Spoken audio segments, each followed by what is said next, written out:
Hello friends, namaste. Welcome back to my channel. You are watching Leelus Cuisine at leelanitejaru.com. ನಾವಿವತ್ತು ರವಾ ಇಡ್ಲಿ ಮಾಡೋದು ಹೇಗೆ ಅಂತ ನೋಡೋಣ ಬನ್ನಿ. ಅದಕ್ಕೂ ಮುಂಚೆ ಯಾರು ನನ್ನ ಚಾನಲ್ಗೆ ಸಬ್ಸ್ಕ್ರೈಬ್ ಮಾಡಿಲ್ಲ ಈಗಲೇ ಸಬ್ಸ್ಕ್ರೈಬ್ ಮಾಡಿ ಹಾಗೂ ನನಗೆ ಸಪೋರ್ಟ್ ಮಾಡಿ.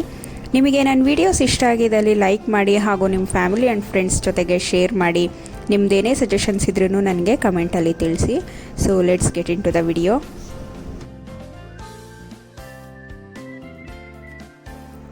ಫಸ್ಟು ಏನೇನು ಬೇಕು ಅಂತ ನೋಡ್ಕೊಳ್ಳೋಣ. ನಾನಿಲ್ಲಿ 1 ಕಪ್ಪು ಮೀಡಿಯಮ್ ರವೆ ತಗೊಂಡಿದ್ದೀನಿ, ಅರ್ಧ ಕಪ್ಪು ಮೊಸರು ಮತ್ತು 1 ಹಸಿಮೆಣಸಿನ್ಕಾಯಿನ ಸಣ್ಣದಾಗಿ ಕಟ್ ಮಾಡಿ ಇಟ್ಕೊಂಡಿದ್ದೀನಿ, ಕೊತ್ತಂಬರಿ ಸೊಪ್ಪು, ಸೋಡಾ, ಉಪ್ಪು, ಜೀರಿಗೆ, ಕಡಲೆಬೇಳೆ ಮತ್ತು ಒಂದು ಸ್ವಲ್ಪ ಕ್ಯಾಶ್ಯೂಸ್ ತೊಗೊಂಡಿದ್ದೀನಿ, ಗೋಡಂಬಿ. ಇವಾಗ ನಾನು ಒಂದು ಪ್ಯಾನ್ ಇಟ್ಕೊಂಡು ಅದರಲ್ಲಿ 1 ಟೇಬಲ್ ಸ್ಪೂನಷ್ಟು ಎಣ್ಣೆ ತೊಗೊಂಡಿದ್ದೀನಿ. ಇವಾಗ ನಾವು ಗೋಡಂಬಿನ ಗೋಲ್ಡನ್ ಬ್ರೌನ್ ಆಗೋವರೆಗೂ ಫ್ರೈ ಮಾಡ್ಕೊಳ್ಳೋಣ.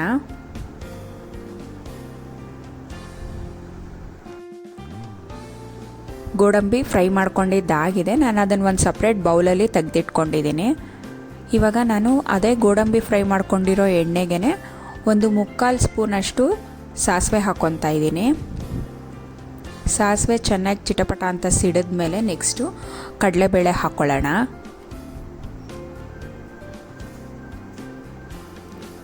ಕಡಲೆಬೇಳೆನೂ ಅಷ್ಟೇ ಚೆನ್ನಾಗಿ ರೋಸ್ಟ್ ಆಗೋವರೆಗೂ ಫ್ರೈ ಮಾಡ್ಕೊಬೇಕು, ಬ್ರೌನ್ ಆಗೋವರೆಗೂ.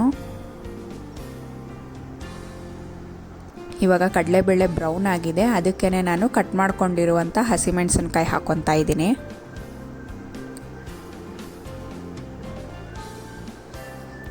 ಈಗ ಇದಕ್ಕೇ ರವೆ ಹಾಕ್ಕೊತಾ ಇದ್ದೀನಿ. ಇದು ರವೆ ನಾನು ಮುಂಚೆನೇ ಏನು ರೋಸ್ಟ್ ಮಾಡಿಲ್ಲ, ನೀವು ಡೈರೆಕ್ಟಾಗಿ ಹಸಿ ರವೆನೇ ಹಾಕಿ 1-2 ನಿಮಿಷ ಇದನ್ನು ಫ್ರೈ ಮಾಡಿಕೊಂಡ್ರೆ ಸಾಕು. ತುಂಬ ಫ್ರೈ ಮಾಡೋದು ಬೇಡ. ನೀವು ತುಂಬ ಫ್ರೈ ಮಾಡಿಬಿಟ್ರೆ ಇಡ್ಲಿ ತುಂಬ ಉದ್ರುದ್ರಾಗಾಗಿ ಪುಡಿ ಪುಡಿ ಆಗಿಬಿಡುತ್ತೆ. ಸೊ 1-2 ನಿಮಿಷ ಬಿಸಿ ಮಾಡಿಕೊಂಡ್ರೆ ಸಾಕು. ಇವಾಗ ಕೊತ್ತಂಬರಿ ಸೊಪ್ಪು ಹಾಕ್ಕೊತಾ ಇದ್ದೀನಿ ಮತ್ತು ಉಪ್ಪು.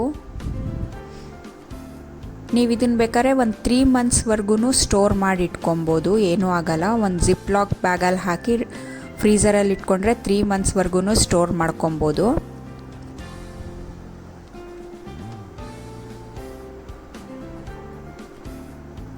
ನೀವು ಇಮಿಡಿಯೇಟ್ ಯೂಸ್ ಮಾಡೋದಾದರೆ ಇದನ್ನು ಕ್ಯಾರೆಟ್ ಕೂಡ ಹಾಕ್ಕೋಬೋದು. ಇವಾಗ ನಾವು ಚಟ್ನಿ ರೆಡಿ ಮಾಡ್ಕೊಂಬಿಡೋಣ. ಪುದೀನ ಚಟ್ನಿಗೆ ನಾನು 1 ಕಪ್ಪು ಪುದೀನ ತೊಗೊಂಡಿದ್ದೀನಿ ಮತ್ತು ಅರ್ಧ ಕಪ್ಪು ಕಡಲೆ ತೊಗೊಂಡಿದ್ದೀನಿ, ಹುರ್ಗಡ್ಲೆ, ಮತ್ತು 2 ಟೇಬಲ್ ಸ್ಪೂನಷ್ಟು ತೆಂಗಿನಕಾಯಿ, ಹಸಿಮೆಣಸಿನ್ಕಾಯಿ, ಶುಂಠಿ ಮತ್ತು ಉಪ್ಪು, ಜೊತೆಗೆ ಒಂದು ಸಣ್ಣ ತುಂಡು ಹುಣಸೆ ಹಣ್ಣು ತಗೊಂಡಿದ್ದೀನಿ. ಇದಿಷ್ಟನ್ನು ಮಿಕ್ಸಿ ಮಾಡ್ಕೊಳ್ಳೋಣ. ಇವಾಗ ಇದು ನಾವು ಒಗ್ಗರಣೆ ಮಾಡ್ಕೊಂಡಿರುವಂಥ ಮಿಕ್ಸ್ಚರು ತಣ್ಣಗಾಗಿದೆ. ಅದಕ್ಕೆ ನಾನು ಮೊಸರು ಹಾಕಿ ಚೆನ್ನಾಗಿ ಮಿಕ್ಸ್ ಮಾಡ್ಕೊಂಡಿದ್ದೀನಿ. ಗಂಟಿಲ್ದಂಗೆ ನೀವು ಮಿಕ್ಸ್ ಮಾಡ್ಕೊಬೇಕು. ಅದನ್ನು ಒಂದು 5 to 10 ಮಿನಿಟ್ಸ್ ರೆಸ್ಟ್ ಆಗಕ್ಕೆ ಬಿಡೋಣ.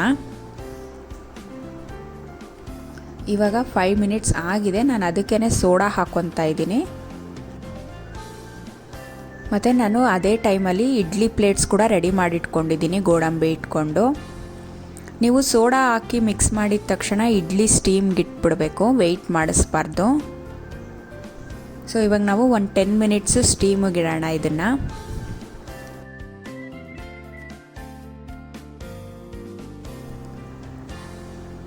ನಾನಿವಾಗ ಇಡ್ಲಿ ಆಗಿದೆ, ಒಂದು ಪ್ಲೇಟಲ್ಲಿ ಸರ್ವ್ ಮಾಡ್ಕೊಂಡಿದ್ದೀನಿ.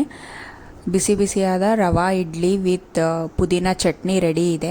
ನೀವು ನೋಡ್ಬೋದು ಎಷ್ಟು ಸ್ಪಾಂಜಿ ಆಗಿದೆ ಅಂದ್ಬಿಟ್ಟು. ನೀವು ಇದನ್ನು ಒಂದು ಸಲ ಟ್ರೈ ಮಾಡಿ ನಿಮಗೆ ಹೇಗೆ ಬಂತು ಅಂತ ನನಗೆ ಕಮೆಂಟಲ್ಲಿ ತಿಳಿಸಿ. ನಿಮಗೆ ನನ್ನ ವೀಡಿಯೋಸ್ ಇಷ್ಟ ಆಗಿದ್ದಲ್ಲಿ ಲೈಕ್ ಮಾಡಿ ಹಾಗೂ ನಿಮ್ಮ ಫ್ಯಾಮಿಲಿ ಆ್ಯಂಡ್ ಫ್ರೆಂಡ್ಸ್ ಜೊತೆಗೆ ಶೇರ್ ಮಾಡಿ. ನಿಮ್ಮದೇನೇ ಸಜೆಷನ್ಸ್ ಇದ್ರೂ ನನಗೆ ಕಮೆಂಟಲ್ಲಿ ತಿಳಿಸಿ.